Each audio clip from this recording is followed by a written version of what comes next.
Welcome. Come on in. All right, so you're a beginner. You're designing, decorating your very first short-term rental and you feel overwhelmed because there's so many decisions to make. We are not here to strip you of your creativity, but we are here to tell you some tips to think about as you're shopping for your first short-term rental.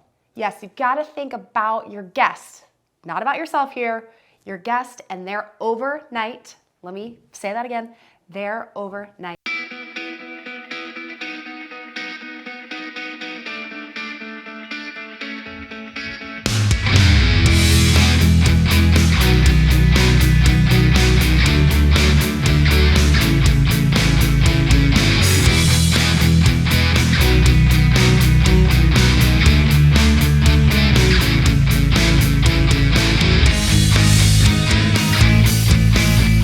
I want to start with the number one thing. Actually, I'm going to pay kudos to Sarah. She taught me all about this design element that is now everywhere and every rental, and that is curtains. Tell us about it, Sarah. Curtains are so good because you can customize it however you want. So this is the thing with short-term rentals.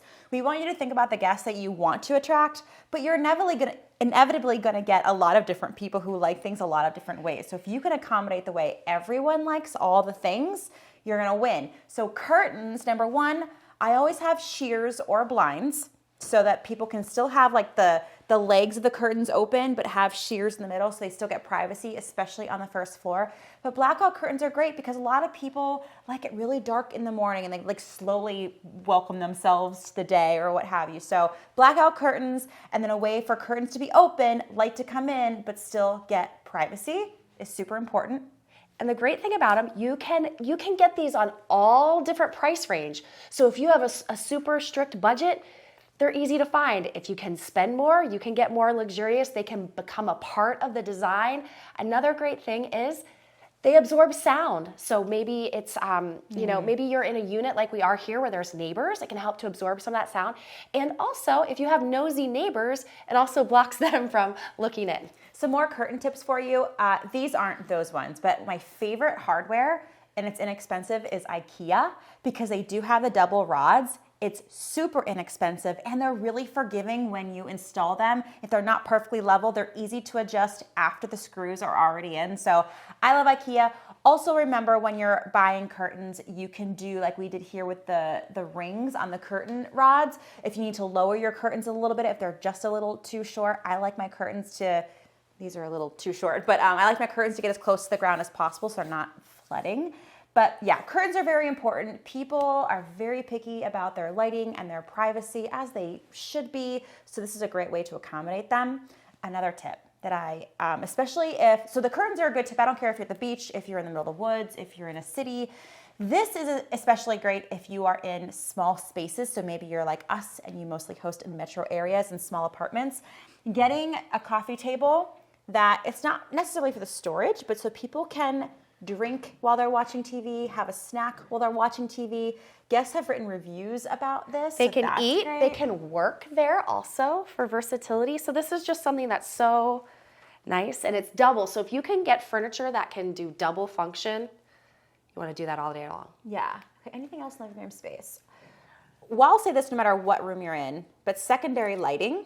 So yes, not just overhead, but again, this way people can have a lamp on if they don't want overhead blaring lighting. So having lamps, floor lamps, table lamps, chandeliers with multiple bulbs, just give people options. Might as well do it right the first time. It just looks great too. And whenever we have a guest coming in, we turn off all the overhead lights and just have secondary lighting on. It feels really nice when they walk in. And the secondary lighting is super important. We'll get to it later, but in the bedroom for reading lamps. Okay, let's move to the dining area. I've got a quick tip for you.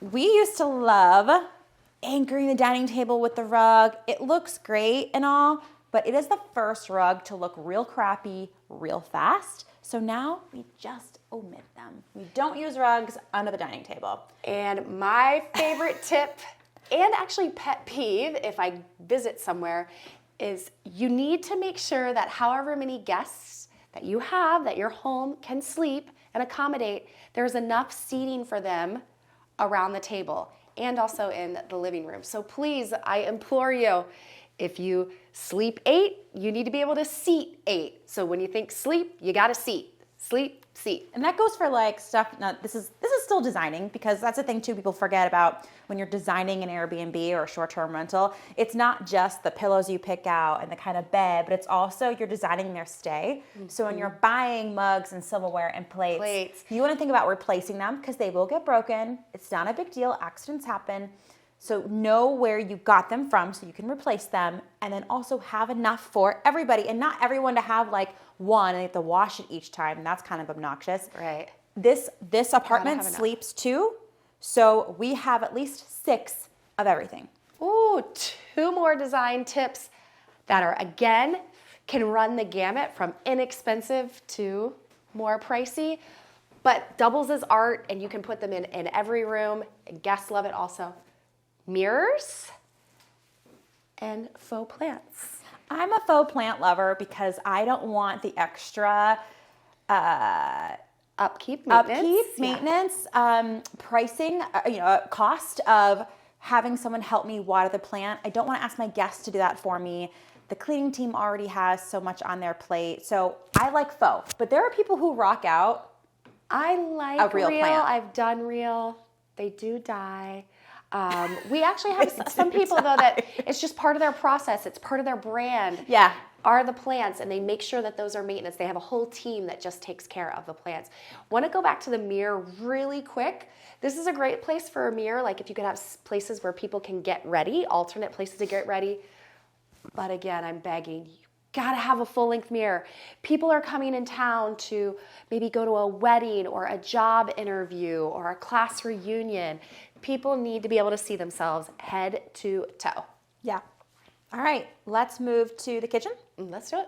We should do a whole video on just kitchen stuff for short-term rentals. Oh, I thought you were going to say of us cooking. That would be really bad. Nobody wants us cooking. No one wants us cooking. We eat out Just every meal. But your guests might cook, right? And your guests, when come in this kitchen, they need to feel like it's clean. It needs to be clean too. But you know, some things are clean, but isn't like look clean. It just kind of looks used or tired. So you can prevent that, especially if you can make decisions before the kitchen is actually put together. Yeah. So we got that opportunity in this property. And one thing I was told the GC had to have is dark grout on our backsplash, and a backsplash that's easy to keep clean. So if it's got a lot of grout, or if it's got a lot of dips and grooves and things like that, it's not great for a short-term rental, because you want to make it as easy for your cleaners as possible. And just having these white cabinets, it's super easy to see if anything got splashed on it, any dirt, debris. And obviously these countertops are awesome too. They're huge, white, super easy to spray down and clean. Last design tip in the kitchen, one that we want to make sure we're impressing on you is, I know people get really upset about potentially having to put a red fire extinguisher to mess up, the design of their kitchen. There are these white amazing fire extinguishers. They look great. They really do fade into the wall. Have it handy. Have the guests help themselves out, help you out, helps keep your property safe. And don't have it near the oven. If there's a fire happening over by the oven, we purposely hung it here so you can get out of harm's way, get the properly rated for kitchen fire putting outing. Don't put it under the sink. Yeah, so this is important design. Don't put it near the oven so that the guests can not be at the fire trying to put it out. Okay, a lot of the same principles we talked about in the rest of this space apply to the bedroom. Mm-hmm. So the blackout curtains, secondary lighting, all that good stuff. But here's some bedroom specific stuff. King bed.